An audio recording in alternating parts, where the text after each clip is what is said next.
नमस्ते. नमस्कार. आपला परिचय पूर्ण. मी रामकृष्ण गोविंद शास्त्री जोशी, मुक्काम पोस्ट सातारा. काय करता सध्या तुम्ही? आपली वेदपाठ शाळा, गोशाळा, अग्निहोत्र हे आपण आपल्या संस्थेमार्फत उपक्रम चालवतो. कधीपासून आहे? तर हे आमच्या वडिलांपासून चालत आलेलं आहे. परंपरागत हे असेच उपक्रम आमच्याकडे चालत आलेले आहेत. म्हणजे अगदी कितीही पिढ्या तुम्ही मागच्या बघितल्या तरी ह्या अशाच आहेत. हे कशासाठी करायचे नेमकं? हे सर्व काही एक आपल्या धर्माच्या रक्षणासाठी आणि एक आपलं कर्तव्य म्हणून जे पूर्वापारात आपल्या पूर्वजांनी चालवत आणलेलं आहे. आणि पाठशाळा असेल, गोशाळा असेल, अग्निहोत्र असेल, याच्याशिवाय आपलं जीवन नाही हे आम्हाला अगदी पूर्ण कळून झालेलं आहे. त्याप्रमाणे आपण हे करत आलेलो आहोत. आणि यासोबतच गोशाळा पण आहे तुमच्याकडे? नक्कीच, गोशाळा तेवढीच महत्त्वाची. कारण गाईची सेवा आमचा दिवस नाही किंवा रात्र नाही, काहीच नाही. आमच्या उठल्यापासून आमच्या सकाळच्या पहिल्या क्षणापासून गाय आहे, झोपेपर्यंत गाय आहे. गाईच्या शिवाय आमचा दिवस उजाडत नाही, मावळत नाही. आमचं कोणतंही कार्य तुम्ही घेतलं तरी त्यात गाईचा संबंध आहेच. सविस्तर सांगाल? अगदी. गायीचा संबंध कसा, कोणत्या ठिकाणी? सकाळी सूर्योदयाला आमच्याकडं होम असतो अग्निहोत्राचा. त्या होमाला दूध जे लागतं ते गाईचंच लागतं.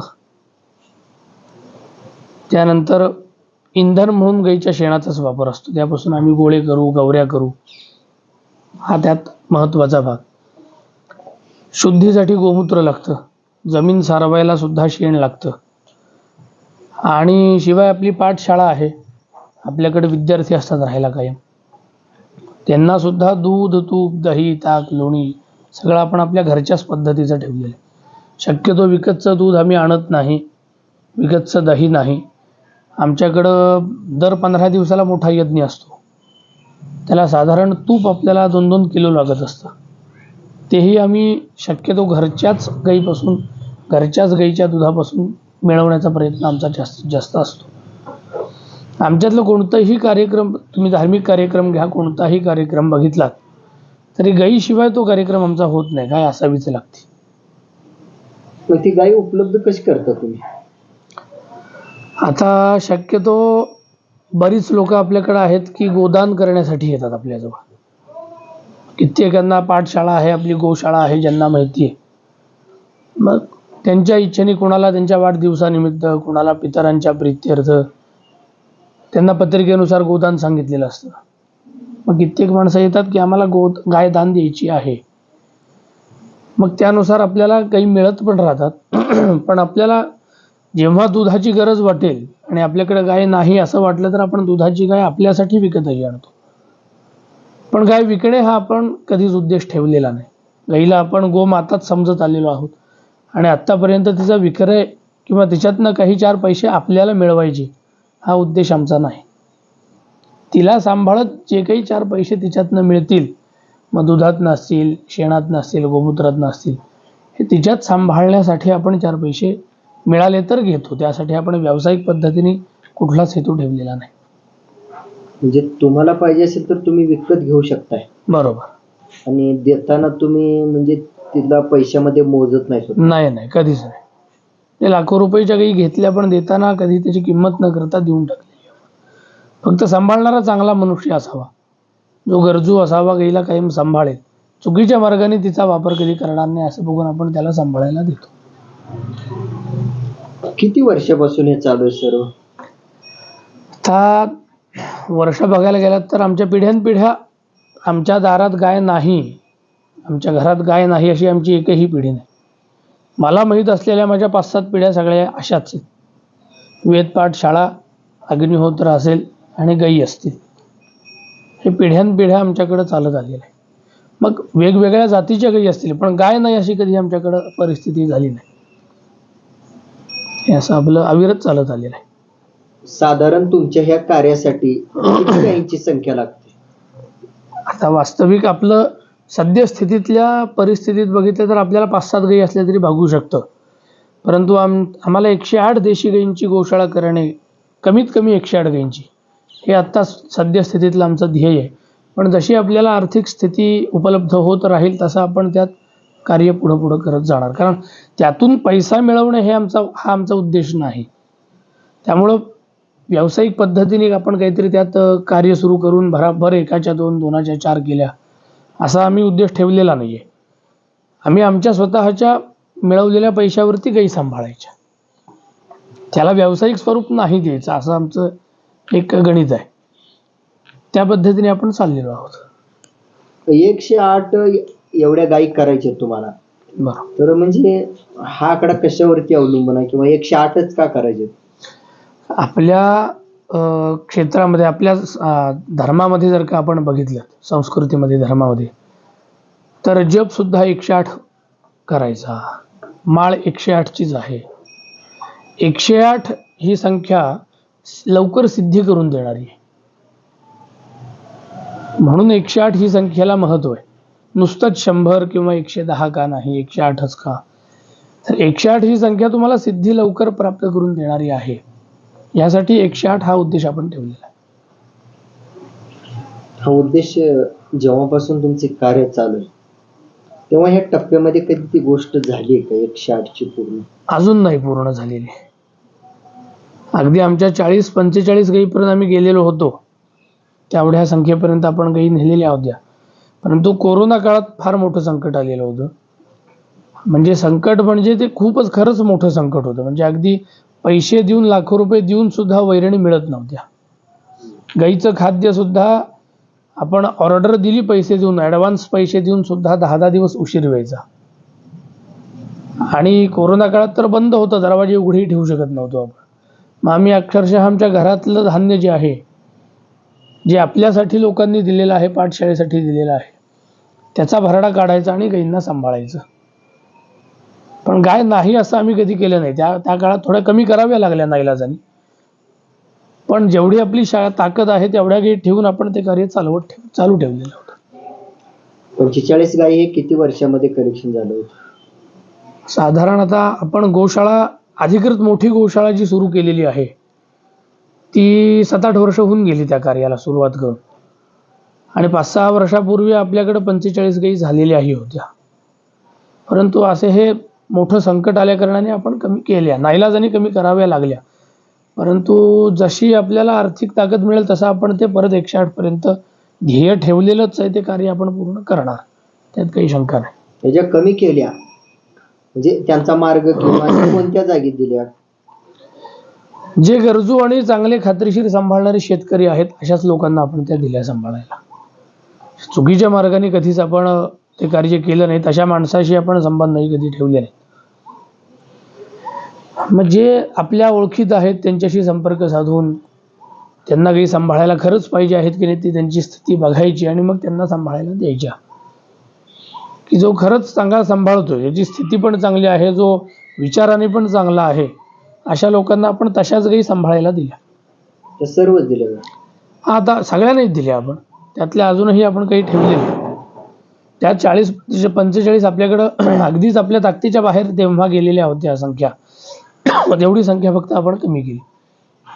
तर सर्व विकत घेतल्या होत्या का वाढवल्या होत्या त्यांच्या एकमेकींच्या? काही विकत घेतलेल्या होत्या, काही दान मिळालेल्या होत्या आणि काही आपल्याकडं स्वतः आपण तयार केलेल्या आहेत, ज्या आपल्या परंपरेनुसार आपल्याकडे चालत आलेल्या. की आजी, तिची आई, तिची कालवड असं करत करत पण सांभाळलेल्या आपण गायी आहेत. म्हणजे एकमेकींच्या वाढत गेल्या. अगदी. त्या ज्यांना दिल्या त्यांना तुम्ही म्हणजे मोफत दिल्या? हो, ज्या रात्रीला अशा ठिकाणी दिल्या. बरोबर. तर आता तुमचं 108चं जे स्वप्न आहे, स्वप्न म्हणण्यापेक्षा ते आता तुमचा हक्क म्हणा, कर्तव्य म्हणा, जे काय असेल ते असेल, तर त्या दिलेल्या ठिकाणावरून परत त्यांची पिल्लं म्हणा किंवा त्या गायी म्हणा मिळण्याची काही शक्यता वाटते का? तसं मधल्या काळात झालं सुद्धा. मी ज्यांना गाय सांभाळायला दिली होती, एक खिलार कालवड होती, लहान होती तेव्हा, ती 5-7 महिने नुकतीच दुधाची तुटलेली होती आणि त्यांना ती कालवड आवडलेली होती सांभाळण्यासाठी. आपल्या साताऱ्यातलेच जवळ राहणारे गृहस्थ होते, त्यांनी ती आपल्याकडनं घेतली आणि काही दिवस, मला वाटतं 1-1.5 वर्ष तरी त्यांनी ती सांभाळली असेल.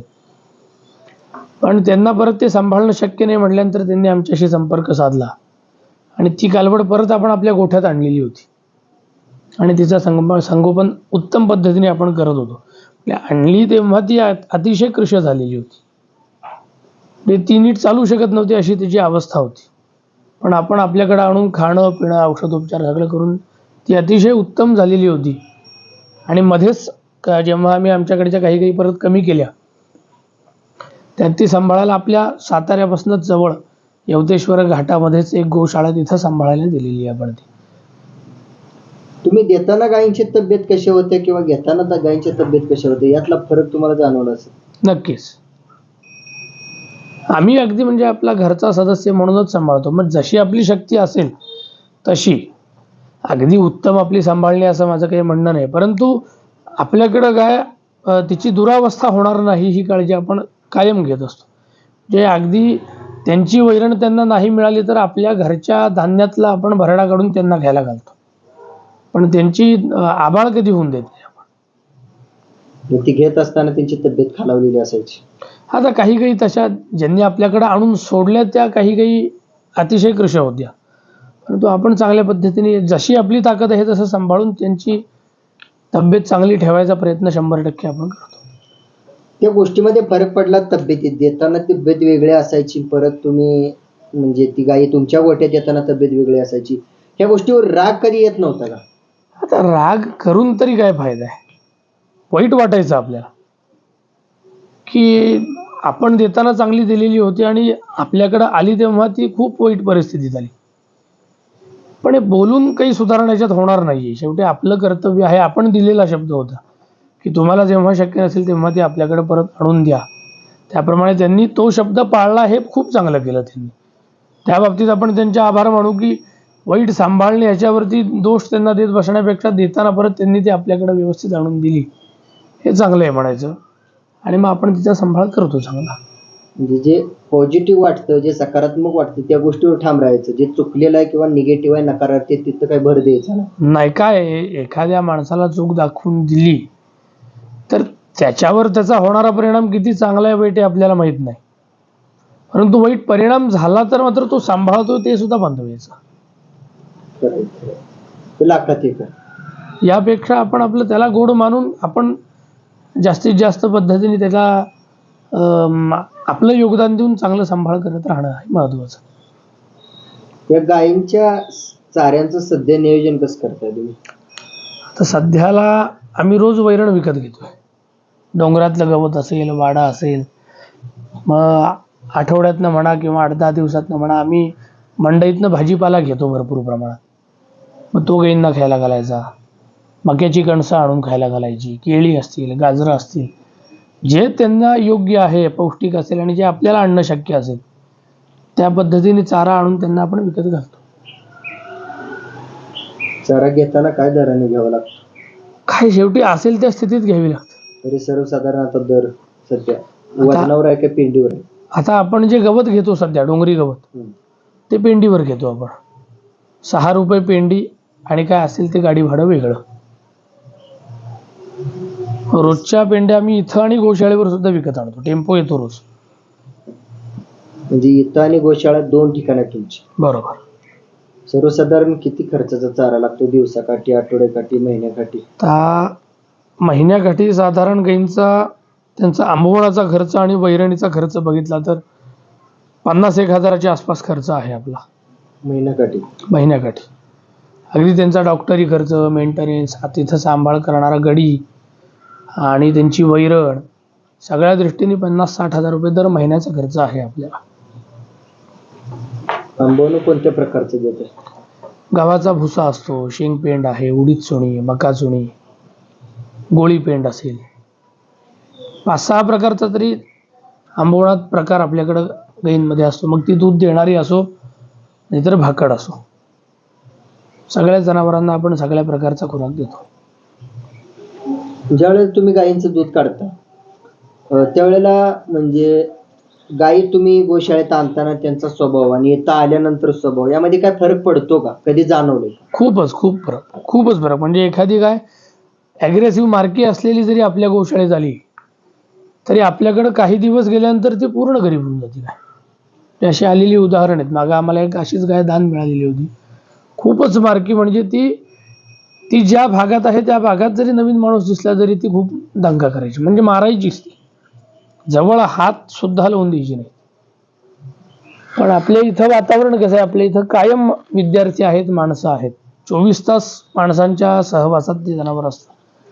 काही दिवसांनी ते खूप गरीब होऊन जातं, म्हणजे आमच्यातले कोणतेही विद्यार्थी त्या गाईची धारही काढतात. ते अगदी खूप ती अगदी पूर्ण माणसात एकरूप होऊन जाते ती गाय. म्हणजे ते गायीची सेवा करण्यासाठी तुमचे विद्यार्थी सर्व सेवा करतात. विद्यार्थी गडी पण आहेत आणि विद्यार्थी सुद्धा असतात, आणि आम्ही सुद्धा स्वतः त्याच्यात असतो. तुमच्या या ठिकाणी विद्यार्थी ही संकल्पना तुम्ही आता बोललात, म्हणजे या संकल्पनेबद्दल काय सांगू शकाल की विद्यार्थी कशासाठी येतात नेमकं? जे आपलं वेदाचं शिक्षण आहे, संस्कृतचं शिक्षण, वेदाचं शिक्षण, त्या शिक्षणासाठी गुरुकुल पद्धतीने आपण इथं पिढ्यानपिढ्या व्यवस्था ठेवलेली आहे, आणि पिढ्यानपिढ्या आपल्याजवळ विद्यार्थी येत राहतात. त्या व्यवस्थेचा खर्च मॅनेजमेंट कसं करता, किती जण करता? आता आमचे वडील हे सगळ्यात मुख्य आहेत. आपल्या संस्थेचे संस्थापक सुद्धा आणि अध्यक्ष पण ते आहेत, सर्वात ते आहेत. त्यानंतर आमचे बंधू आहेत, वडील, असे आम्ही तिघं चौघं मिळून आपण हा सगळा कार्यभाग बघत असतो. किती विद्यार्थी आहेत? तर सध्या आपल्याकडं 11-15 विद्यार्थी आहेत, 11 ते 15 या संख्येत आहेत. एकेकाळी 40-40 विद्यार्थी हे आपल्या इथं राहायला होते, आणि त्यांची राहणे, खाणे, पिणे, दवाखाना सगळ्या खर्च आपण आपल्या संस्थेतर्फेच चालवतो. त्यांच्या शिक्षणाचा कार्यकाल किती असतो? आता पूर्ण कार्यकाळ बघितला तर 12 वर्षाचा आहे एका विद्यार्थ्याचा, आणि बऱ्यापैकी आपल्या इथं 12 वर्ष विद्यार्थी राहून अध्ययन घेतात, शिक्षण त्यांचं पूर्ण घेऊनच बाहेर पडतात, आणि कमीत कमी 6 ते 8 वर्ष राहणारे विद्यार्थी आपल्या इथं असतात. हे लोकलचे असतात का बाहेरचे पण असतात? अगदी परराज्यातनं पण आहेत आपल्याकडे विद्यार्थी, अगदी तेलंगणामधले आहेत, कर्नाटकातले आहेत, त्यानंतर मध्य प्रदेशमधला सुद्धा विद्यार्थी आपल्याकडे आता आहे, आणि महाराष्ट्रातले अनेक विभागातनं सुद्धा येतात, सातारा जिल्ह्यातले, शहरातले सुद्धा विद्यार्थी असतात. आता नवीन विद्यार्थ्यांना येण्यासाठी किंवा तुमची बातमी त्यांच्यापर्यंत पोहोचण्यासाठी, गरजूंपर्यंत, म्हणजे त्यासाठी कोणत्या गोष्टीचा म्हणजे तुम्हाला मदत होते, कोणत्या माध्यमातून म्हणा? आता कसं, आपल्या खूप ठिकाणी ओळखी आहेत, म्हणजे अगदी भारतातल्या अनेक राज्यांमध्ये आपल्या ओळखीची माणसं आहेत, आणि त्यांना आपला कार्यभाग काय चाललेला आहे हे त्यांना खात्री माहिती आहे, आणि मग अशा संपर्कातनं त्यांचे आपल्याला फोन येत असतात, किंवा ते आपल्याला येऊन भेटतात की आम्हाला इथं विद्यार्थी ठेवायचे आहेत राहायला. आपण त्यांच्याशी, ज्यांना ठेवायचं आहे त्यांच्याशी चर्चा करून त्यांना आपल्या सगळ्या अटीतटी, आपली स्थिती मान्य झाली तर ते आपल्या इथं ठेवतात विद्यार्थी. तर आता समजा आपली चर्चासत्र ऐकून एखादा नवीन विद्यार्थी यायचं कोणी ठरवलं, तर मग जे त्यांना काय खर्च येईल या ठिकाणी, शक्यतो काय आपण करावं लागेल त्यांना? आता तो जो इथं राहत असतो, महिन्याला त्याला जे काही सामान लागतं, अगदी मग त्याला कपडे लागतील, रोजच्या दैनंदिन जीवनासाठी लागणाऱ्या ज्या वस्तू असतात, पेस्ट असेल, ब्रश असेल, साबण असेल, तेल असेल, कपडा लत्ता, हे जे काही त्याला लागतं तेवढ्यापुरतं त्याच्या खात्यावर आपण पैसे ठेवलेले असतात. बाकी त्याचा राहण्याचा खर्च, त्याच्या खाण्याचा खर्च, दवाखान्याचा खर्च हा आपण आपल्या संस्थेतर्फेच करत असतो. त्यांच्याकडनं कोणतेही आपण चार्जेस घेत नाही शिक्षणाचे, मोफत शिक्षण असतं आपल्याकडनं, विनामूल्य शिक्षण. 6 ते 8 वर्ष कमीत कमी राहतं. म्हणजे आपल्याकडे 14 वर्ष राहणारा सुद्धा विद्यार्थी आहे. त्या विद्यार्थ्याला दिवसाकाठी किती तास श्रम करावं लागतं? सर्वसामान्यपणे किमान 6 ते 8 तास तरी अभ्यास त्याचा रोजचा आहे. मग बाकीच्या त्याचं जे काही आहे ती त्याची रोजची व्यवस्था चालू असते. त्या गोशाळेतला म्हणजे त्यांचा सुद्धा एक भाग असेल ना, मदतीचा असू द्या त्यांचा? असतो की असतो. आपल्या इथं कसं, आपल्या इथं येणारा विद्यार्थी हा पूर्णपणे त्याच्या पायावर उभा राहायला पाहिजे अशी आपल्याकडे शिक्षण असतं. फक्तच आपण पुस्तकी शिक्षण देतो असं नाही आहे, की कोणत्याही परिस्थितीत तो त्याच्या हिमतीवर, त्याच्या पायावर जगू शकेल, हे सगळं व्यवहारातलं शिक्षण सुद्धा आपण त्याला देतो. म्हणजे गाय कशी सांभाळायची, गाय सांभाळलं तर लांब, की रोजची ताटवटी त्याची त्यांनी घासायची, त्याचं सामान त्याचं त्यांनी व्यवस्थित ठेवायचं.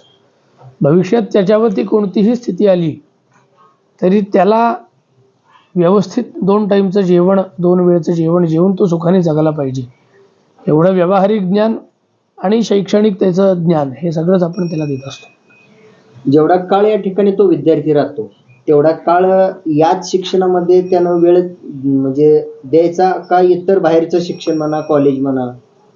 आता काही सरकारी स्कीम पण अशा आहेत की तिथं दोन्ही प्रकारचं शिक्षण मिळतं त्याला. मग त्या स्कीममध्ये आपण त्याचं नाव घालून इथनं त्याचं शिक्षण करत असतो. म्हणजे बाहेरचं शालेय शिक्षणाचा सुद्धा थोडाफार त्यात संबंध येतो. आणि हे सुद्धा आपलं शिक्षण चालू असतं. केंद्र सरकारच्या काही योजना आहेत, त्या योजनेअंतर्गत आपण त्यांचं शिक्षण चालवतो. बाहेरचंही शिक्षण 7 वर्षाचा कोर्स त्यांनी पूर्ण केला तर त्यांना 12वीचं सर्टिफिकेट केंद्र सरकारकडून मिळतं. त्या जोरावर ते पुढं कुठेही नोकरी अध्यापक म्हणून जाऊ शकतात, एवढी आपण त्यांची व्यवस्था करून द्यायचा प्रयत्न करतो. म्हणजे 7 वर्ष कंटिन्यू तुमच्याकडे वेळ दिल्यानंतर 12वीचं सर्टिफिकेट मिळतं केंद्र सरकारकडनं. आणि म्हणजे त्यांनी जो काही एक 7 वर्षाची स्कीम करून दिलेली आहे त्या स्कीममध्ये नाव घातल्यापासून त्यांच्याकडनं त्याच्या खात्यावर शिष्यवृत्ती जमा होत राहते. आणि जसा जसा तो एक एक टप्प्याने शिक्षण पूर्ण करेल तसं त्याला सर्टिफिकेटही मिळत जातं. आणि पूर्ण 7 वर्षाचा कोर्स झाल्यानंतर तो पूर्ण भारतात कुठेही त्यांच्या मध्यस्थीतनं सुद्धा त्याला अध्यापक म्हणून नोकरी मिळू शकते किंवा तो स्वतःचं पण निर्माण करू शकतो. मी या ठिकाणी ॲडमिशन घेताना तो किती वयाचा असावा किंवा म्हणजे अर्थात की बाबा तो म्हणजे समाजामध्ये बरेच समाज आहेत, बरोबर. तर त्याबद्दल म्हणजे काय अटी तटी आहेत का, नियम आहेत का? या समाज हा समाज किंवा हे वय हे वय? आता वयाच्या दृष्टीने आपण विचार केला तर साधारण 8 ते 10 वर्षाचं वय त्याचं असावं. कारण जेवढा तो लहान वयाचा असेल तेवढं त्याची शिकण्याची कपॅसिटी जास्त असते. एकतर आधुनिक जबाबदाऱ्यांचा त्याचा काहीही संबंध नसतो त्या काळात. त्याच्याकडनं कोणीही पैशाची अपेक्षा करत नाही किंवा घरच्या कोणतीही जबाबदारीची अपेक्षा त्या वयात त्याच्याकडून नसती. त्या वयात तो शिकायला आला म्हणजे एकतर आपण त्याला एकाग्रतेचा अभ्यास जास्त त्याच्याकडनं करून घेऊ शकतो. वय फार मोठं झालं की एकतर त्याच्या स्वतःच्या जीवनाबद्दलच्या त्याचा दृष्टिकोन वेगळा एक त्यांनी आपला ठरवलेला असतो. त्यामुळं आपण त्याला एक दृष्टिकोन देऊन शिकवू हे होऊ शकत नाही. त्यामुळे जेवढा लहान असेल त्या वयातच त्याचं शिक्षण योग्य होऊ शकतं. आणि वेदाचं अध्ययन म्हणलं तर ते आपण शक्यतो ब्राह्मण समाजासाठीच ठेवलेलं आहे. कारण वास्तविक याच्यात काही चुकीचा आपला दृष्टिकोन नाही, उच्च नीचतेचा नाही. कारण ब्राह्मण समाजातच आता मुंज करणे, उपनयन होणे ही पद्धत राहिलेली आहे. इतर समाजातली आता बऱ्यापैकी संपलेली. वेदाचं अध्ययन घ्यायचं म्हणजे एक विशिष्ट प्रकारची दीक्षा घ्यावी लागते आणि कायमचे त्याचे नियमधर्म हे सांभाळावे लागतात. मग त्यासाठी म्हणून आपण ती अट ठेवलेली आहे. कारण सध्या जे काही त्यासाठी अनुकूल असणारे नियमधर्म आहेत हे ब्राह्मण समाजामध्ये बऱ्यापैकी उरलेले आहेत, त्यातलेही कमी होत चाललेले आहेत, नाही असं नाही. आणि संस्कृतचा अभ्यास मात्र आपण कुठल्याही घटकाला शिकवू शकतो. समाजातल्या कोणीही येऊ शकतो आणि संस्कृतचा अभ्यास आपण संस्कृत असेल, पुराण असेल, त्यांच्या कोणालाही शिकवतोच. आम्ही आत्तापर्यंत शिकवलेलाही आहे आणि इथून पुढेही शिकवत राहणार. किंवा अभिनंदन तुमच्या कामाबद्दल की तुम्ही म्हणजे इतरांसाठी सुद्धा ते शिक्षण ठेवलेलं आहे. बरोबर. आणि महत्वाची गोष्ट म्हणजे आज तुम्ही त्यांना ह्या गोशाळेतलं सुद्धा शिक्षण देताय म्हणजे तुमचा लेबरचा खर्च सुद्धा वाचतो. बरोबर आहे, बऱ्यापैकी. आणि चारा म्हटलं तर चारा कोणकोणत्या प्रकारचा? तो डोंगरातला गवत आहे, डोंगरी गवत असेल, मक्याची वैरण असेल, हत्ती घासासारखी वैरण असेल, वाड्यासारखी वैरण असेल, ही तर आपण घेतच असतो. शिवाय याच्या व्यतिरिक्त अधूनमधून आपण गाईंना पालेभाज्या खायला घालतो, फळभाज्या ठेवतो. समजा आता एखाद्या शेतकऱ्याला तुमच्या इथं वैरण पोच करायची किंवा तुम्हाला विक्री करायची, तर म्हणजे त्यांना काय करावं लागेल? डायरेक्ट भेटावं लागेल का तुमच्या संपर्क नंबरवरती कॉल केला किंवा मेसेज केला तरी चालेल? चालू शकतो. व्हॉट्सअपवर आपण आपल्याशी संपर्क साधलेला चालू शकेल, कॉल केला तरी चालू शकेल. आणि ज्याला प्रत्यक्ष येऊन भेटणं शक्य असेल तरी प्रत्यक्ष भेटलं तरी चालू शकेल. 6 रुपये पेंडी मका गवताचा दर सांगितला म्हणजे तुम्ही आता सध्या घेताय तो. बरोबर. तर कडवळ आणि मका समजा आहे, तर मक्याची पेंडी वजनावर का पेंडीवरच घेताय किंवा कडवळाची पेंडी कशी घेताय? आता मका वैरण तर सध्या वजनावरच चालू आहे आणि त्याचे भाव सुद्धा खूप महाग आहे सध्या. जे आम्हाला आमच्या दृष्टिकोनातून सध्या न परवडणारी वैरण आहे ती. त्यामुळं आम्ही ती फार मोठ्या प्रमाणात घेत नाही. जशी आपल्याला आर्थिक दृष्टीने जमेल तशा पद्धतीने आपण ती घेत राहतो. गवत आणि आपला कडबा सुद्धा असतो, वाळक्या वैरणीत वाळकं गवत, त्यानंतर शाळूचा कडबा असेल, भात्याण असेल, हे सुद्धा आपण वापरत राहतो. समजा विकत घेण्यापेक्षा समजा एखाद्या शेतकऱ्याची जमीन असते किंवा शेतकऱ्यानं वैरण लावलेली असते, बरोबर. ती पूर्ण टोटल जो एरिया असतो, एकर असतं, 2 एकर असतो, ते सर्व म्हणजे तुम्ही घेऊ शकता का? आमच्या डोक्यातही आहे तशी कल्पना, परंतु हे सगळं आपलं सांभाळत ते करणं, अजून तेवढं मनुष्यबळ, तेवढी ती स्वतंत्र व्यवस्था करणारं मनुष्यबळ आपल्याजवळ नाहीये. आपण आपला हा सगळाच संस्थेचा कार्यभाग बघत बघत हे सगळं चालवतो. लेबर म्हणून तुम्हाला मनुष्यबळ कोणतरी हवं असतं, बरोबर. आणि लेबरवरती पण बऱ्याच गोष्टी अवलंबून असतात की तो त्याचं सेपरेट काम करत असतो, हो. ते परिपूर्ण काम होऊ शकतं. बरोबर. तर समजा तुम्हाला डिमांड आहे, तुमची जर डिमांड असेल लेबरची किंवा एखाद्या गड्याची म्हणा, म्हणजे ते जोडपट टाईप तुम्हाला लागतं का असं सिंगल कोणी असला तरी चालतो? त्या बाबतीत अटीतटी काय आहेत? नाही, असं काही नाही. सिंगल असला तरी चालेल, जोडपं असलं तरी चालेल. आमच्याकडे जोडपी सुद्धा कामाला होती. गोशाळेवर त्यांची राहण्या खाण्यापासून सगळी आपण व्यवस्थाही करून देतो त्यांना. म्हणजे जो काही त्यांचा पगार ठरेल तो तर त्यांना आपण देतोच, शिवाय आपल्याला जेवढं शक्य असेल तेवढं शिध्याच्या स्वरूपात अन्न पण आपण त्यांना देत असतो. मागं तर आमच्याकडे एक काम करणारी व्यक्ती अशी होती की ती आमच्याच समाजातली होती, आणि ती आपल्याकडं बरेच वर्ष, 5-6 वर्ष त्यांनी काम केलं. त्यांचा मुलगा सुद्धा आपण आपल्या पाठशाळेतच शिकायला ठेवलाय, तो आजही आपल्याकडे शिकतोय.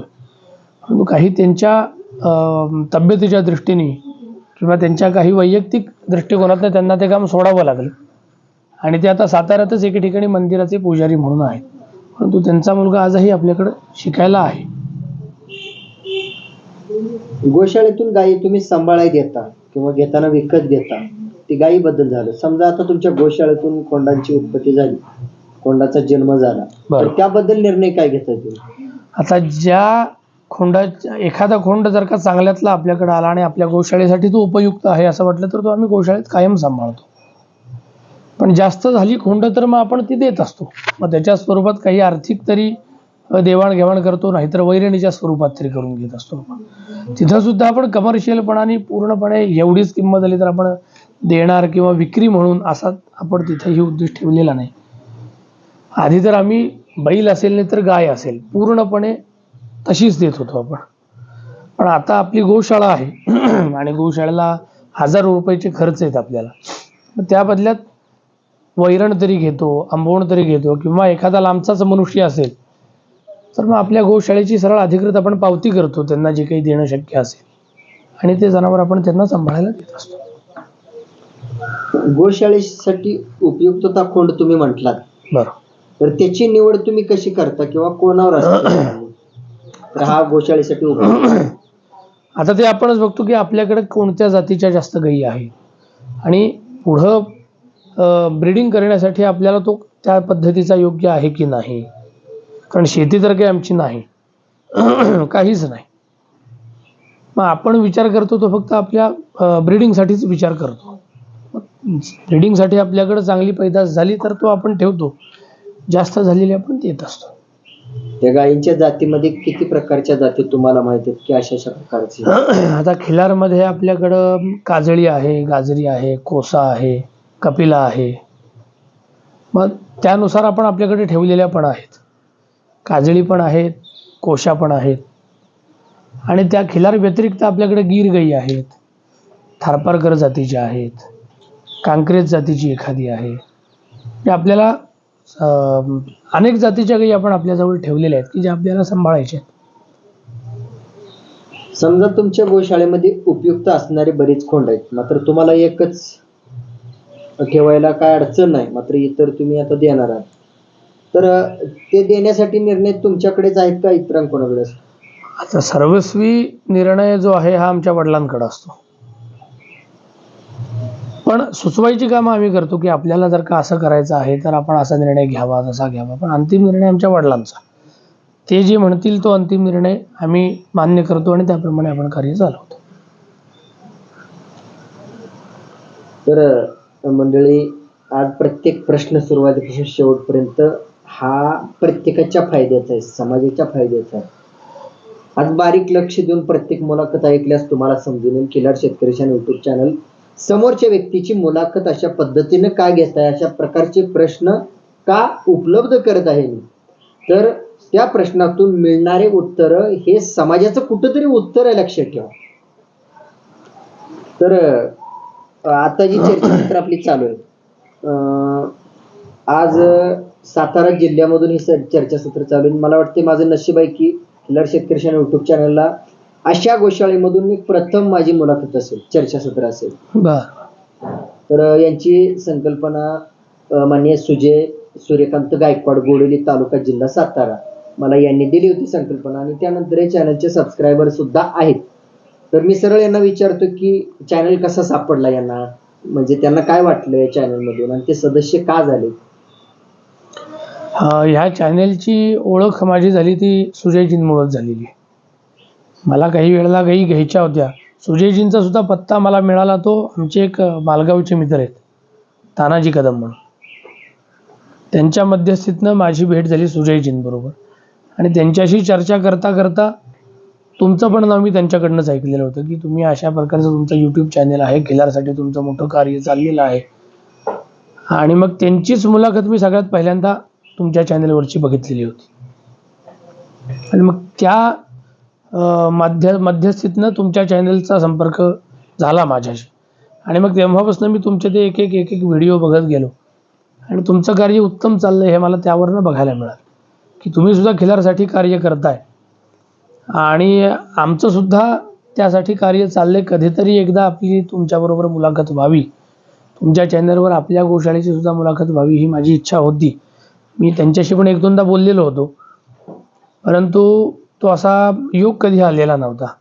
तुमच्याशी सुद्धा एक दोनदा फोनवर आपलं मागं बोलणं झालेलं होतं, पण मी डायरेक्ट कधी असं तुम्हाला अजून बोललेलो नव्हतो, कारण आपली पण पूर्ण तयारी तशी अजून झालेली नव्हती.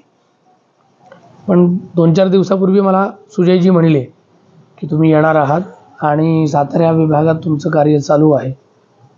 आणि मग म्हणलं त्यांना शक्य असेल तर आपली पण त्यांच्याशी गाठ होऊ देत, असं मी त्यांना बोललेलो होतो. आणि मग त्यांनीच ह्या योग आणून दिलेले असं म्हणायला काही हरकत नाही. त्यांचे आभार मानले पाहिजे. नक्कीच. सुजयजींची ओळख कशी झाली.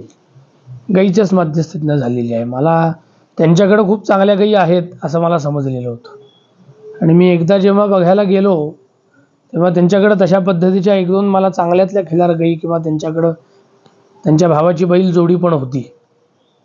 मग ती बघितल्यानंतर मला तो मनुष्य खूप खिलारमध्ये काम करणारा चांगला हे जाणवलं तिथं. आणि मग तिथनं मी त्यांच्याशी मग आदनमधनं त्यांच्या गोठ्यावर जायचं, गाई बघायच्या. आपल्याला घ्यायची वेळ आली तर तुमच्या मध्यस्थीतनं आपल्याला एखादी गाय चांगली, एखादी कालवड चांगली मिळू शकेल का, असं होता होता मग आमच्यात चांगली ओळख झाली तिथं. आणि ही मागं असलेली गाय पलीकडची जी आहे ही सुद्धा त्यांनी त्यांच्या घरच्यासाठी आणलेली होती. पण मला अर्जंट गाय पाहिजे होती, एक खिलार दूध देणारी चांगली. म्हणून मी त्यांच्याकडे गेलो की तुमच्या ओळखीत कुठं बघायला आहे का. बघूयात ते पण म्हणलेले होते. 1-2 ठिकाणी फोटो वगैरे पण बघून झाले, परंतु माझं धाडस होत नव्हतं ही तुम्ही काय देणार का म्हणून. त्यांनी ती गाभण असताना, अगदी व्यायला आलेली असताना आणलेली होती. पण मला 1-2 दिवसात गाय पाहिजे होती. शेवटी आदल्या दिवशी मी त्यांच्याकडे गेलो संध्याकाळी आणि म्हणलं मला गाय पाहिजे. म्हणलं तर ही तुमची गाय द्याल का, मी धाडस करून त्यांना विचारलं. आणि मी विचारलं म्हटल्यानंतर त्यांनी मला तसा फार काही संकोच न करता सांगितलं की मी देऊ शकतो म्हणलं तुम्हाला गाय. कारण मी माझ्या अडचणी त्यांना सांगितल्या, अशी अशी मला उद्यालाच गाय पाहिजे, ही विधी आहे, गाय लागणार, गायशिवाय विधी होणार नाही. मग ते पण लगेच तयार झाले. वास्तविक त्यांनी त्यांच्या घरच्या दुधासाठी आणलेली गाय होती ती. पण माझ्या सांगण्यावरनं आमची त्यांची ओळख म्हणून त्यांनी ती गाय मला दिली. आणि ती गाय पण आम्हाला खूप चांगली लाभली. ती घेतल्यानंतर तिचं साधारण 2.5 महिने आम्ही दूध चांगलं काढलं. म्हणजे साधारण 2.5-3 लिटर एका वेळचं दूध ती वासराला पाजून आम्हाला देत होती. निम्मा आम्ही काढायचो, निम्मा वासराला पाजायचो. पण कालवडी पण खूप चांगल्या जातीतली होती म्हटल्यानंतर तिला चांगलं सांभाळलं गेलं पाहिजे. भविष्यात ती पण आपल्याला चांगलं दूध देईल या दृष्टिकोनातून आम्ही धार काढणं आता बंद केलं तिचं. आणि आता सगळं दूध वासरांनाच देतो आम्ही. सुजयजींची ओळख नेमकी कोण करून दिली किंवा कोणत्या गोष्टीमुळे ओळख झाली. अशी त्यांचा फक्त परिचय मला सांगितला गेलेला होता. आमचे जे सांगितलं आठवतं. तानाजी कदम म्हणून आहेत, मालगावमध्ये राहणारे. त्यांची आमची खूप जवळपास आता 15-16 वर्ष होऊन गेली त्यांची आमची मैत्री. ते साताऱ्यात नोकरीच्या दरम्यान इथं राहायला होते, तेव्हा ते आमच्या इथं गोठ्यात गाई बघायला यायचे. काही वेगवेगळ्या प्रकारच्या गाई इथं आमच्याकडं असायच्या.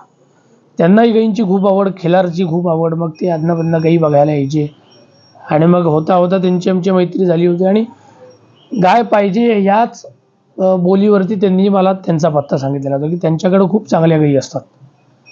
मग त्यांच्या संपर्कातनं किंवा त्यांच्याचकडची एखादी गाय मिळाली तर तुम्ही त्यांच्याशी संपर्क साधून बघा. त्यांनी मला पत्ता सांगितला आणि मग एकदा मी त्यांच्याकडे गेलो, तिथं त्यांची माझी पहिली भेट झाली. आणि मग त्यानंतर आमचा संपर्क खूप आला आणि मग आता आमची खूप चांगली मैत्री पण आमच्यात आहे.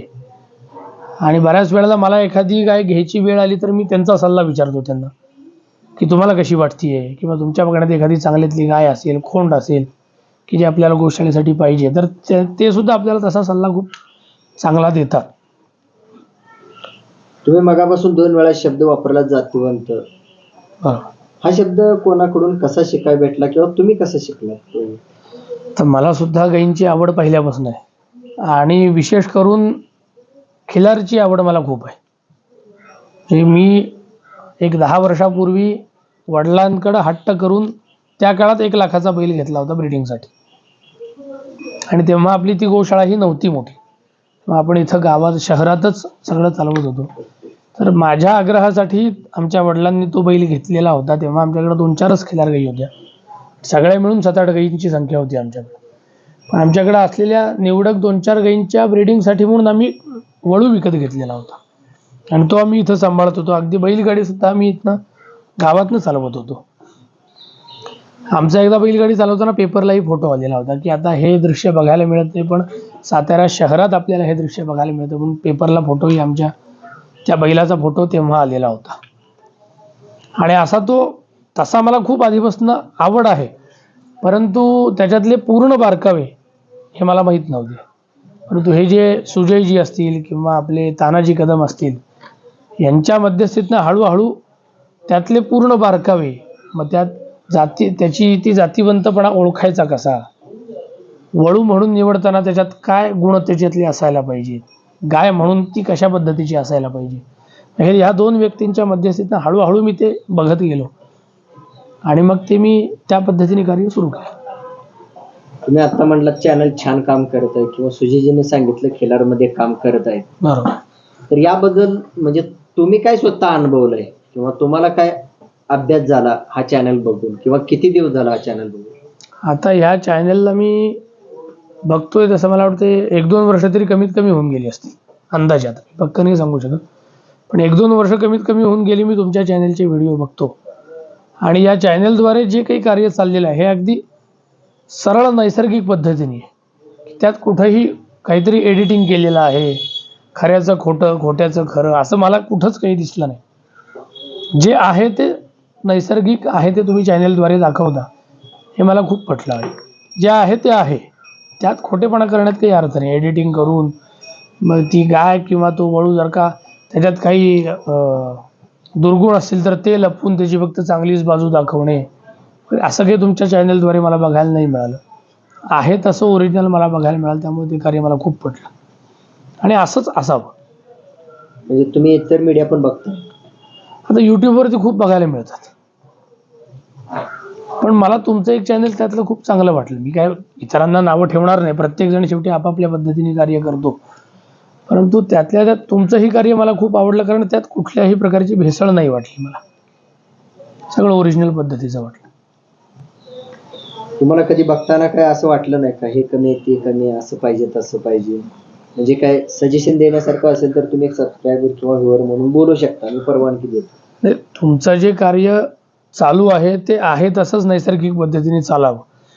फक्त आधुनिक तंत्रज्ञान जे आहे त्यानुसार काही तुमच्या वेळेनुसार किंवा तुमच्या कल्पनेनुसार सुधारणा तुम्ही करू शकता. उदाहरणार्थ कॅमेरा, बाकी काही महत्त्वाचं नसलं तरी चालेल, पण कॅमेरा चांगला असला म्हणजे दिसणारं जनावरसुद्धा उत्तम दिसू शकेल. आत्ता तुमच्या ह्याच्यात ओरिजिनलच दिसतं, परंतु त्यासाठी तुम्हाला रेकॉर्ड ठेवायला लॅपटॉप असेल किंवा त्याची माहिती ठेवण्यासाठी किंवा ते अजून सुंदर पद्धतीने शूटिंग करण्यासाठीचा पुढचा मार्ग म्हणजे कॅमेरा चांगला असणं. तुम्ही मोबाईलद्वारे करताच, त्यातून अजून काही ओरिजिनल बघण्यासारखं वेगळं काही नाही, जे आहे ते ओरिजिनलच आहे. फक्त तुमच्याच कार्याला अजून त्यात एक सुलभपणा म्हणेल किंवा ॲडव्हान्सपणा ज्याला आपण म्हणतो, तो त्यातून अजून तुम्हाला मिळू शकेल. बाकी एडिटिंग करणे हे मला तरी चुकीचंच वाटतं, की जे आहे याच्यात काहीतरी एडिटिंग करणं चुकीचं दाखवणं हे मलाही नाही पटत. धन्यवाद. मन मोकळेपणाने तुम्हाला वाटलं ते सांगितलं, कारण मला ऐकायचं असतं की माझ्या माणसांकडून, बरोबर. कारण आपला बदल हा आपल्याकडूनच करून घ्यायचा असतो. बरोबर. कारण तेव्हा आपली कानं अशी पॉझिटिव्ह वृत्तीनं ऐकत असतात. बरोबर. हे तेवढंच सत्य. आज सुजयजींनी माझी ओळख सांगितली किंवा सुजयजींची ओळख तुम्हाला इतरांनी सांगितली, ही जी साखळी आहे, बरोबर, तर ही साखळी कुठेतरी ह्या खिलारनं आपल्याला जोडून दिलेली आहे. नक्कीच. बरोबर. तर आता सध्या म्हणजे तुम्हाला गोशाळेसाठी म्हणजे काय डिमांड आहे का, मागणी? आता मागणी म्हणाल तर गोशाळेसाठी आम्हाला आहेच, कारण जिथं आता आम्ही गोशाळा चालवत आहे त्या जागेत आपल्याला गायींच्यासाठी मुक्त गोठ्याचं कुंपण करायचं आहे. त्यांच्या चाऱ्याची व्यवस्था, कारण 12 महिने विकत चारा घेणं हे वास्तविक आम्हालाही पटत नाही, पण नाईलाज म्हणून आम्ही करतोय ते. पण आपल्याला स्वतः गोशाळेसाठी काही जागा बघून चाऱ्याची व्यवस्था त्यांची करणे हे आमचा एक मानस आहे. त्यानंतर गोशाळेला अजून जी काही गरज आहे, की गोशाळा याशिवाय परिपूर्ण नाही, अशा काही सोयीसुविधा आमच्याकडे आहेत की ज्या करणं गरजेचं आहे आम्हाला. त्यांच्या पाण्याची व्यवस्था, त्यानंतर त्यांच्या चाऱ्याची व्यवस्था.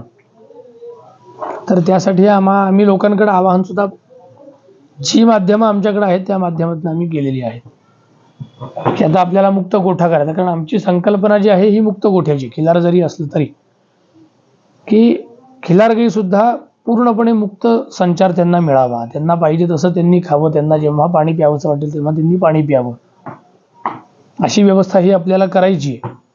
परंतु जशी आपली आर्थिक स्थिती येईल तसं आपण करणार, आणि मदतीसाठी आपण या पद्धतीने लोकांकडे आवाहनही केलेलं आहे आणि करत राहणार.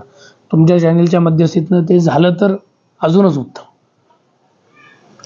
या चॅनलच्या माध्यमातून अशी कोणती विशिष्ट गोष्ट पाहिजे तुम्हाला, किंवा एखादी फिक्स गोष्ट अशी वाटते का मला ह्या चॅनलच्या माध्यमातून ती गोष्ट पूर्ण होईल, किंवा आम्ही जर मागणी केली तर ती गोष्ट सक्सेस होईल?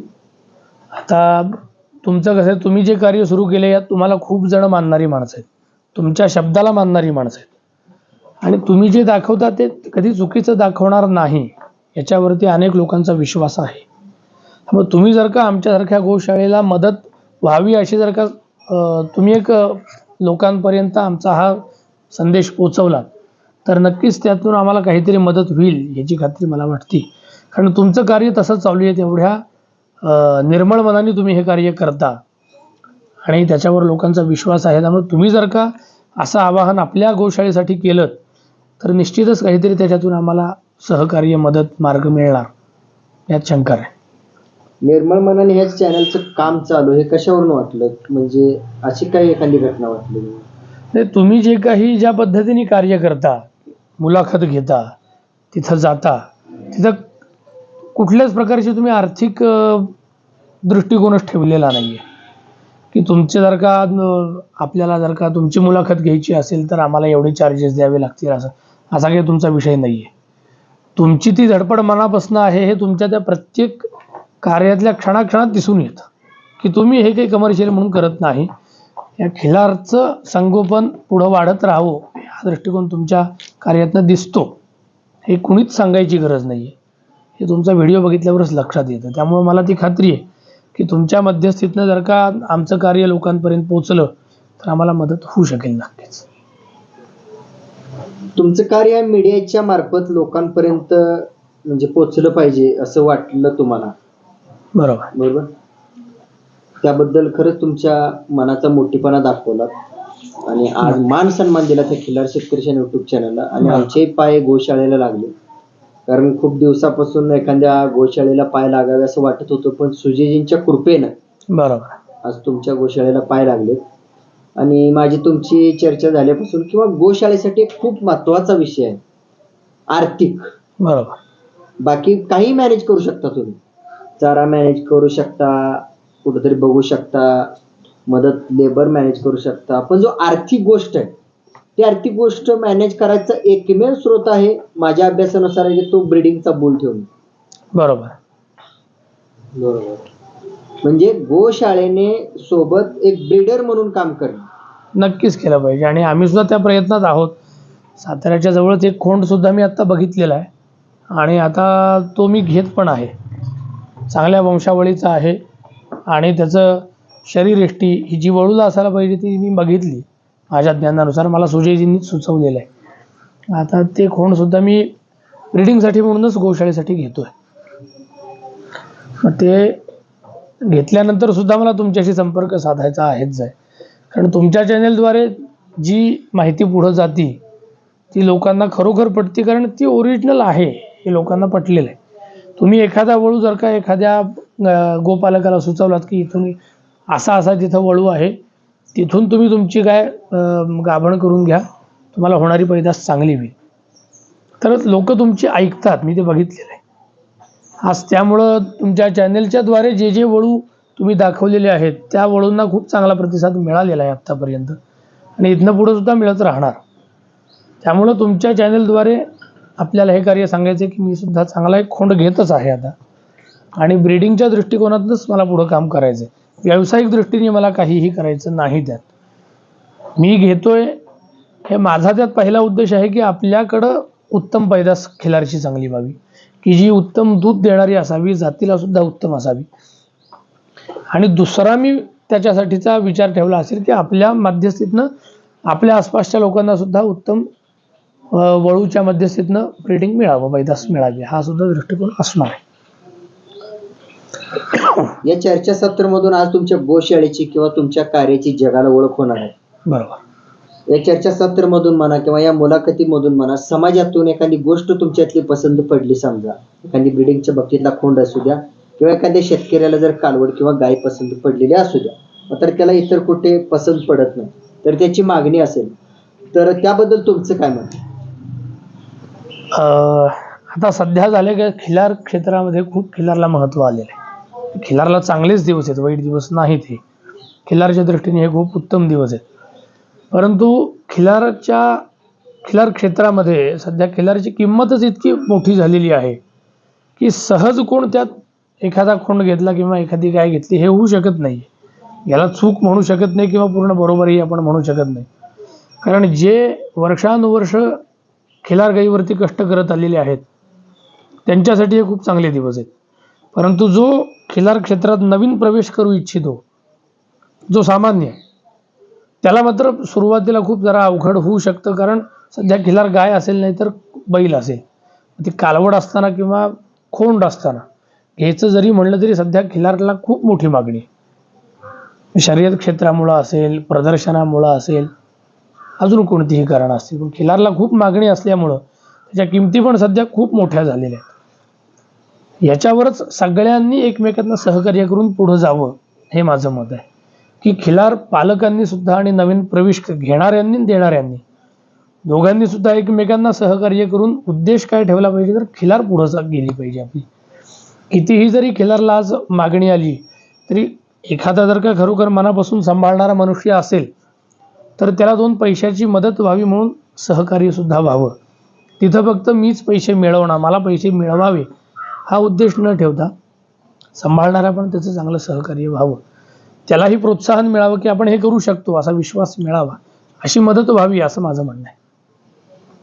या खिलार दुनियेत प्रत्येक माणूस जगत असताना म्हणजे जे काय तुम्हाला वाटतं हे असं व्हावं तसं व्हावं, तर ह्या गोष्टीचं शेवट उत्तर म्हणा किंवा ह्या गोष्टीचं समाधान या खिलार शेतकरी आणि युट्यूब चॅनलचं सबस्क्रायबर झाल्यानंतर होईल का? नक्की होणार, खरंच नक्की होणार. कारण त्याला जे तिथं अनुभवायला मिळेल, जे बघायला मिळेल व्हिडिओद्वारे, ते सगळं व्यवस्थितच अगदी ओरिजिनल पद्धतीचंच बघायला मिळणार. उगीचच काहीतरी वाढवून चढवून केलेलं आहे असं काही त्याच्यात दिसत नाही. त्यामुळं त्याचं या चॅनेलद्वारे प्रोत्साहन त्याला नक्कीच मिळणार, त्याचा आत्मविश्वास नक्कीच वाढेल, यात काही शंका नाही.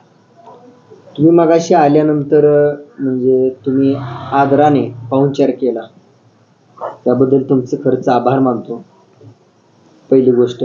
आणि त्यानंतर सुजयजींच्या शब्दाला मान दिला, त्यानंतर चॅनलचे सबस्क्रायबर झालात, चॅनलला तुम्ही फॉलो करत आहात, त्याबद्दलही तुमचे मनपूर्वक मी आभार मानतो.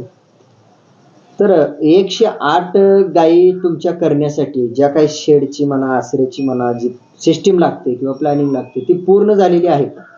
आता 108 गायींच्यासाठी जी राहायची व्यवस्था आहे, त्यांच्या गोठ्याची व्यवस्था, तर ते स्ट्रक्चर आपल्याकडे तयार आहे. अगदी आम्ही 108 गायी बसतील या गणितानेच ते तयार केलेलं आहे. फक्त आता आपली आर्थिक ताकद अजून तेवढी मोठी नाही, म्हणून आपण एकदम मोठी उडी घेतलेली नाही आहे. जशी आपली आर्थिक ताकद सुधारेल तसं आपण एक एक एक टप्प्याने पुढंच सरकत राहणार आहोत. मागं सरकणे हा आपला उद्देश नाही, परंतु काही वेळेला 4 पावलं पुढं जाण्यासाठी एखादं पाऊल मागं यावं लागतं, अशी आत्ताची आमची स्थिती आहे थोडी. म्हणून आम्ही काही गायीमध्ये कमी केल्या, परंतु त्या कमी केल्या कशासाठी, तर आपली आर्थिक ताकद वाढवण्यासाठी, त्यातून बाहेर पडण्यासाठी नाही. 40 गायीमधल्या काही गायी कमी केल्या, आर्थिक ताकद सुधारून 108 गायींकडेच आपल्याला जायचं आहे, हा उद्देश ठेवूनच आपण हे कार्य करतोय. वाटचाल करायची. नक्कीच. या सर्व गायींच्या संख्येतून दुधाची जर उपलब्धता तुमच्याकडे भरपूर असेल, तुपाची उपलब्धता जर भरपूर झाली समजा, बरोबर. म्हणजे विक्रीस ठेवू शकता का? आता आपण अजून पूर्णपणे व्यवसाय पद्धतीने म्हणून असं कधी केलं नाही, परंतु जेव्हा जेव्हा आमच्याकडं खूप प्रमाणात दूध झालं की जे आपल्याला पुरून सुद्धा उरतंय, अशा वेळेला आमच्याकडं आता गायी आहेत म्हटल्यानंतर अनेकदा माणसं येतात की आमच्या घरात लहान बाळ आहे, त्याला दूध पाहिजे. कोणी म्हणतं आम्हाला डॉक्टरांनी औषध सांगितले, तूप पाहिजे. मग आपल्याकडं उपलब्ध असेल तर आपण ते जोपर्यंत पुरवू शकू तोपर्यंत आपण पुरवतो.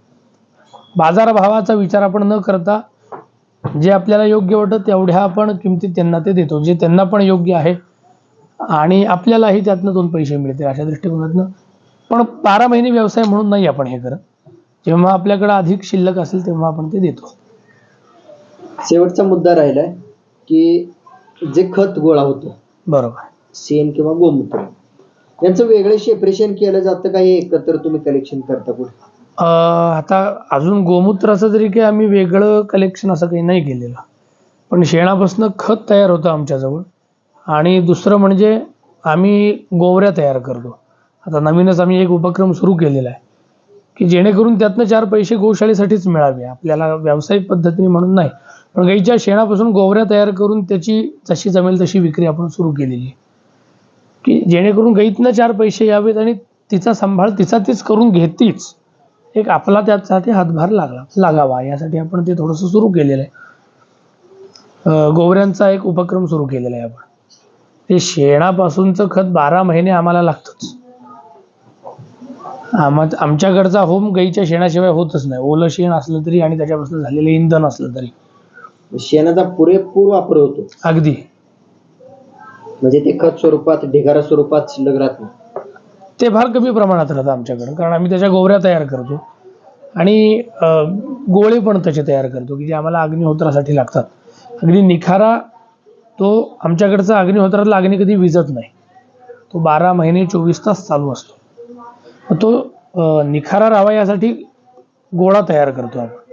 साधारण चेंडूच्या आकाराचा एक गोळा असतो, तो वाळला की त्याला अजून एक थर देतो आपण वरनं शेणाचा. तो पूर्ण वाळला की तो कुंडात खाली भस्माच्या खाली ठेवून देतो. होम झाला की तो निखारा आपण त्या गोळ्यावर ढकलतो आणि भस्माने हवा लागणार नाही एवढं पॅक करून ठेवतो. तो शेणाचा गोळा जो आहे तो 12 तास त्याच्यात निखारा झाला की तो तयार राहिलेला असतो. संध्याकाळचा होम झाला की सकाळी त्या गोळ्याचा निखारा पूर्ण तयार झालेला असतो, पूर्ण लाल गोळा असतो. मग त्याच्यावर होम करून दुसरा गोळा खाली घालून त्याचं संरक्षण केलं जातं. हे असं 12 महिने आमच्याकडे चालू असतं. त्यामुळे गाईचं दुधापेक्षा शेणाचं महत्त्व आमच्याकडे जास्त आहे. एक वेळेस गाईने आमच्याकडे दूध दिलं नाही तरी चालेल, पण शेण हे आम्हाला रोज लागतं. रोजच्या जीवनातला घटक आहे तो आमचा. त्याला सारवण्यासाठी पण वापर करतात. सारवण्यासाठी सुद्धा, इंधन म्हणून सुद्धा आम्ही त्याचा वापर करतो. दरवर्षी आमच्याकडे श्रावणी नावाचा एक विधी असतो, त्यात तर गोमयाचं भक्षण सांगितलेलं आहे. मग ते काही प्रमाणात ते शास्त्रोक्त विधीनुसार आम्ही त्याचं भक्षणही करत असतो. गाईच्या शेणामध्ये सुद्धा खूप औषधी गुण आहेत. कशा प्रकारे ते घेतलं जातं? अगदी त्याचं पंचगव्य तयार केलं जातं. दूध, दही, तूप, शेण, गोमूत्र हे सगळे घटक गाईपासूनच निर्माण होतात. ह्या पाचही घटकात गाईच्या घटकाशिवाय दुसरा घटकच नाही. याचं सगळं त्याच्या सांगितलेल्या मापानुसार मिश्रण करायचं आणि ते खायचं. वर्षातनं एकदा तरी आमच्याकडे ते असतंच. आधनंमधनं आमच्याकडे काही जर का अशुद्धीचे भाग घडले, आपल्याकडनं काही चुकीचं कर्म घडलं गेलं, तर ते शुद्धीसाठी आपण अधूनमधून घेत असतो. अनेक प्रकारच्या रोगाचं सुद्धा औषध ते आहे. आणि आपल्या सांस्कृतिक धार्मिक दृष्टीने बघितलं तर त्याच्यापासून अनेक प्रकारचं पावित्र्य हे आपल्याला प्राप्त होतं. गायीच्या अंगावरून हात फिरवल्यानंतर म्हणजे चांगलं असतं असं एक सर्वसाधारण म्हटलं जातं, तर त्याबद्दल तुमचं काय मत आहे? गाईच्या सान्निध्यात राहिलं तरी सगळ्या प्रकारचे अगदी शारीरिक मानसिक समाधान आणि आरोग्याची प्राप्ती होते.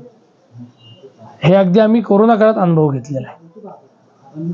कोरोना काळात आमच्या शेजारच्या गल्लीत कोरोना झालेला आहे लोकांना, आणि आमच्या इथं कोरोनाचं वातावरण सुद्धा नाही. आम्ही कायम गायींमध्ये असतोच. सकाळी उठल्यापासून रात्री झोपेपर्यंत गाय आमच्या शेजारीच आहे इथं कायम. त्या वातावरणामुळं आमच्या इथं कोरोनाचा अर्ध उदाहरण सुद्धा आमच्याकडे आलेलं नाही. अगदी म्हणजे आमच्या इथं कोरोना काळात आमच्याकडे 25 विद्यार्थी राहिला होते. एकही विद्यार्थी त्याच्या घरी गेला नाही. त्याच्या घरच्यांनी सुद्धा आम्हाला फोन करून सांगितलं की गुरुजी, आमचा विद्यार्थी तुमच्या तिथंच राहू दे, तो तिथं सुरक्षित आहे याची खात्री आम्हाला आहे.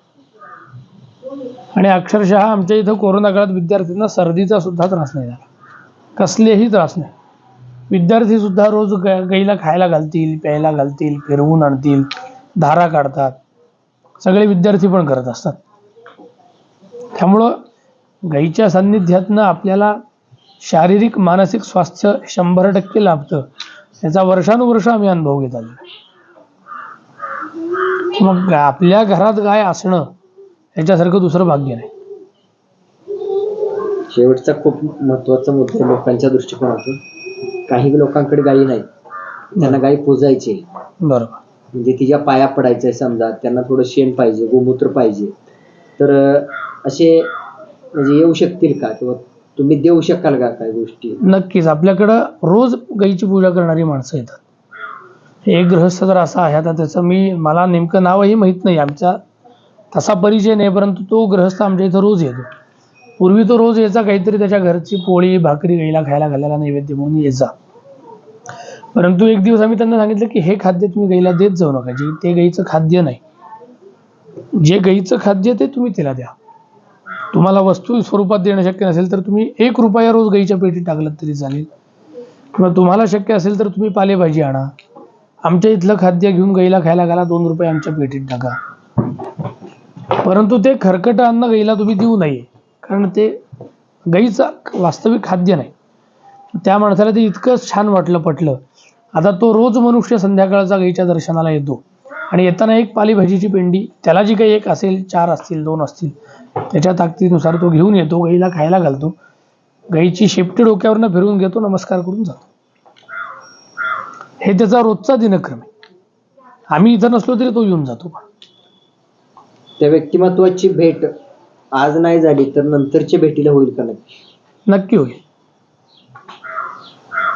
ठीक आहे, तुम्ही आज भरपूर वेळ दिला, अफाट वेळ दिला शेतकरी युट्यूब चॅनलला, त्याबद्दल तुमचं मनपूर्वक मी आभार मानतो प्रथम. आणि म्हणजे अर्थात माणसाच्या आयुष्यामध्ये ज्या काही गोष्टी पॉझिटिव्ह एनर्जीनं पाहिजेत त्या गोष्टींबद्दल तुम्ही सविस्तर चर्चा केली. आणि आम्हालाही असे प्रश्न विचारायला समोर व्यक्ती पण तसा नव्हता. बरोबर. म्हणजे माझी एक पद्धत आहे की खिल्लार शेतकरी युट्यूब चॅनल सरळ पद्धतीने भेट घेऊन, सरळ पद्धतीने त्या गोष्टीला, त्या व्यक्तीला, त्या प्रसंगाला ओळखून आज प्रश्नावली या खिल्लार शेतकरी युट्यूब चॅनलमध्ये तयार होते. ती प्रश्नावली आज त्यांच्या भेटीनं तयार झालेली आहे. तर ही प्रश्नावली माझ्या आयुष्यात पहिल्यांदा मला अनुभवायला मिळाली. अशा पद्धतीनं प्रश्न आहेत आणि त्याची उत्तरं सुद्धा सविस्तर न थांबता शांत वृत्तीनं दिलेली आहेत. एक समाधान वाटलं मला. आणि या ठिकाणी मी व्हिडिओ थांबवतोय आणि त्यांच्याकडे जे काय आता सध्या खिल्लार आहेत या गोशाळेमध्ये, तर त्यांचं छोटंसं चित्रीकरण करतोय. आणि त्यानंतर या चॅनलमधून म्हणजे यांचं गोष्टीचा जो प्रसार आहे म्हणजे अर्थात गोशाळेचा म्हणा किंवा त्याच्या कर्तृत्वाचा म्हणा, तर या ठिकाणी मी निरोप घेतो तुमचा. तुमचे पण खूप आभार की तुमच्या मध्यस्थीत तुम्ही आमच्या गोशाळेला समोर आणताय. कारण नुसतंच गोसेवा करणारे महत्त्वाचे नसतात, त्या चाललेल्या उपक्रमाला लोकांपर्यंत पोहोचवणं हेही तितकंच महत्त्वाचं आहे. आणि ते कार्य तुम्ही केलं त्याबद्दल तुमचेही आभार. आणि तुम्हाला आमच्यापर्यंत पोहोचवणारे सुजयजी, त्यांचे फार मनापासून आभार की त्यांनी तुम्हाला आमच्यापर्यंत आणून पोहोचवलं आणि तुम्ही आमच्या कार्याला 4 लोकांपर्यंत नेणार, याबद्दल तुम्हाला दोघांचे सुद्धा खूप मनापासून आभार. आणि हे कार्य असंच तुमचं पुढं चालत राहावं, उत्तरोत्तर वाढत राहो, त्यात तुम्हाला पाहिजे तसं मोठं यश येत राहो आणि हे कार्य असंच चालत राहावं अशी गोमातेच्या चरणी मी प्रार्थना करून माझे शब्द थांबवतो. धन्यवाद. नमस्कार. भेटू आपण नंतरच्या वेळेला पुढच्या नक्कीच. गोष्टी जाणून घेण्यासाठी. ओके, नक्कीच. धन्यवाद मंडळी.